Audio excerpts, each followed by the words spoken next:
I'm Rick Ravon, reporting for Zimdycar.com, where this past Sunday, Zimdycar headed to the road course of Mid-Ohio, the site of clear blue skies and green rolling hills.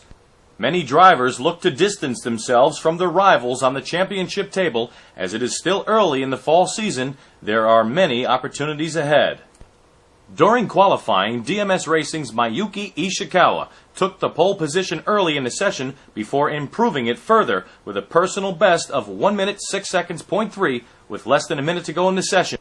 It looked like he had secured that extra bonus point before teammate DNA NR1 made a surprise move to the top of the timesheets with a lap of 1 minute 6.1 to end the qualifying session. The impressive Sean Campbell of PacWest Racing Group started in third position, with Savats of DMS Racing alongside him. Row 3 saw rookie Parker Klagerman with the experienced Matt Wassick beside him. Jordan Lee, who had a great result last weekend at Milwaukee, started in 7th place, with Iceman beside him in 8th, who had just left 305 Racing to team up with the PacWest Racing Group. Braytas is the sole 305 Racing representative for this weekend, and he starts in 9th place. Michael Blyfus of PacWest completes the top 10 on the inside of row 5. The outside of row 6 is John Alice, who would be trying to achieve better results than the train of drivers who are directly close behind him on the championship table. The inside of row 6 will be rookie Brian Sullivan, and rounding out the field in row 7 will be Zimdycar veteran John for Life and Tuso. As the green flag dropped, DNA led the field going into the first corner. All drivers would make it through the first corner cautiously without incident. Ishikawa was battling it out with a quick starting Sean Campbell in turn 1. Sean would make the move stick, and at the end of the lap, he would run wide and lose the place to Mayuki and Savats. Matt Wassick, who was unable to defend his line going into turn 2, would lose places to Jordan Lee and Iceman. Braytas would be the first victim of the up and down hills of Mid-Ohio and cold tires. Coming out of turn 9, his car steps out, and in his attempt to straighten the car, Braytas would overcorrect it, and he would clip the barrier, losing his front wing in the process. It was real fortunate that he did not collect other drivers when his car swung across the track. The tricky hills would also catch other drivers off guard throughout the race. A spin by John Alice on lap 2 would cause John for Life to run into him, and the ensuing damage would compromise his day. Newcomer Brian Sullivan ran wide coming out of the S's on lap 4 and hit the barrier hard, ending his race for the day. Lap 6 saw the quick Matt Wassick make up 2 positions and move into 5th place when teammate Jordan Lee ran wide coming out of turn 9, clipping Iceman when he came back onto the track. Although spins here were abundant, there was a fair bit of exciting racing at the front of the field. The first 15 laps of the race would see race leaders and DMS teammates DNA and Mayuki fighting it out for first place. DNA was not able to pull away, but Mayuki was not able to make a successful pass either. Lap after lap, Mayuki would have a look down the inside going into turns 1, 2, and 4, but the resilient DNA would not let his teammate have a free lunch this day. On lap 16, Mayuki dove down to the inside of DNA once again in turn 2 in what appeared to be a common sight already, but this time he'd lock up the fronts. It's just enough to get his car to understeer into the barriers.